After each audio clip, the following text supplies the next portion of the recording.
Hello friends, welcome to my channel health with expertise. Myself doctor Swati Gupta. आज हम बात करेंगे बहुत ही कॉमन और इरिटेटिंग बीमारी जिसका नाम है फंगल इन्फेक्शन। फंगल इन्फेक्शन हमारे इंडिया में लास्ट 10 इयर्स में काफी ज्यादा बढ़ गया है। फंगल इन्फेक्शन कैसे होता है, फंगल इन्फेक्शन से कैसे बचा जा सकता है और फंगल इन्फेक्शन को जड़ से कैसे खत्म किया जा सकता है, ये जानने के लिए वीडियो को लास्ट तक जरूर देखें और सबसे पहले जाकर चैनल को सब्सक्राइब करें और वीडियो को लाइक करें।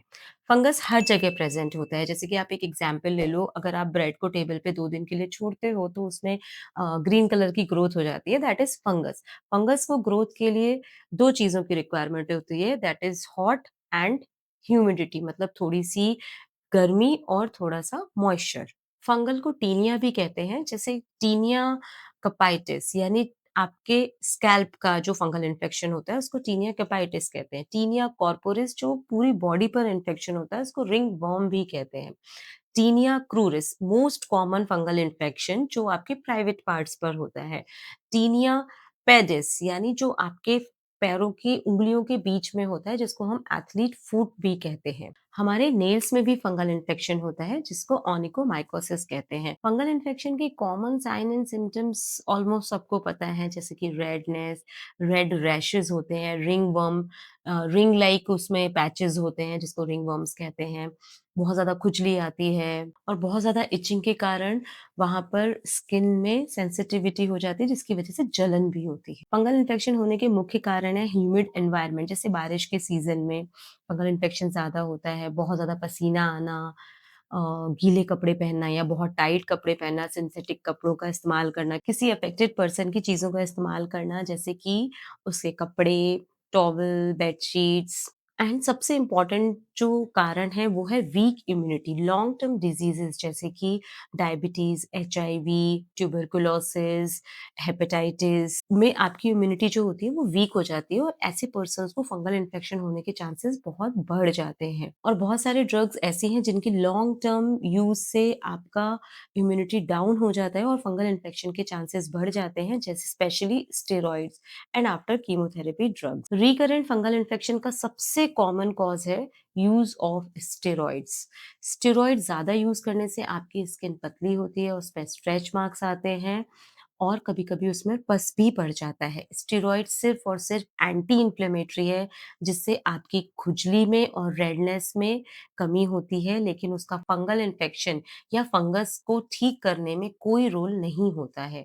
तो ये मेरी एक आप लोगों से बहुत ही हम्बल रिक्वेस्ट है कि अगर आपको कोई भी स्किन रैश हो रहा है या रिंग वर्म लाइक आपके सर्कुलर आपके स्किन पे रैशेज़ हो रहे हैं, तो प्लीज़ कंसल्ट योर डॉक्टर।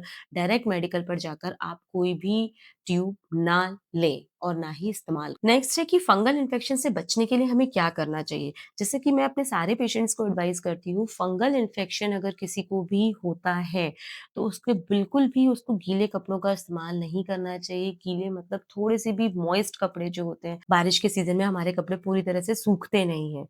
हल्के गीले या सिम्मे जैसे रहते हैं, तो उसको हमें क्या करना है, अपने जो भी हमारे अंडरगारमेंट्स है उसको आयरन करके पहनना है ताकि आपका उसमें बिल्कुल भी मॉइस्चर ना रहे। दूसरा, आपको अपने कपड़े किसी से भी शेयर नहीं करने हैं, स्पेशली आपके अंडरगारमेंट्स, टॉवल, बेडशीट्स आपको बिल्कुल भी शेयर नहीं करने। अगर आपको फंगल इन्फेक्शन हो जाता है या आपके घर में किसी को फंगल इन्फेक्शन है, तो वीक में 1 बार आपके सारे अंडरगारमेंट्स डेटॉल में वॉश करके एकदम कड़क धूप में सुखाइए। सबसे इम्पोर्टेंट कि आपको लूज़ क्लोथ्स पहनने चाहिए, कॉटन के ही कपड़े पहनने चाहिए, वी शेप अंडरगारमेंट्स नहीं पहनने चाहिए और दिन में एटलीस्ट 2 बार कपड़े चेंज करने चाहिए। और जिन लोगों को बहुत ज़्यादा पसीना आने की तकलीफ होती है, वो नहाने के बाद अपनी बॉडी को अच्छे से वाइप करके फ़ोल्ड्स में सिंपल टैल्कम पाउडर लगा सकते हैं। फंगल इन्फेक्शन को ठीक करने के लिए आप simple antifungal ointment use कर सकते हैं। As a homeopathic practitioner, I never prescribe any external application to my patients. यहाँ पर कुछ रेमेडीज़ ऐसी हैं जिनका बहुत वंडरफुल रिजल्ट्स हैं फंगल इन्फेक्शन में, जैसे कि Bacillinum, sulphur, Thuja, Sepia, Graphites, Antimonium Crudum, Tellurinum. लेकिन कोई भी होम्योपैथिक मेडिसिन लेने से पहले आपके डॉक्टर को कंसल्ट ज़रूर करिए। तो फंगल इन्फेक्शन छुपाने से नहीं, सही इलाज से ठीक होता है और दवा से पहले आदतें बदलना ज़रूरी है। तो जानकार रहिए और स्वस्थ रहिए और ऐसी ही हेल्थ रिलेटेड जानकारी के लिए हमारे चैनल से जुड़े रहिए। Thank you for watching.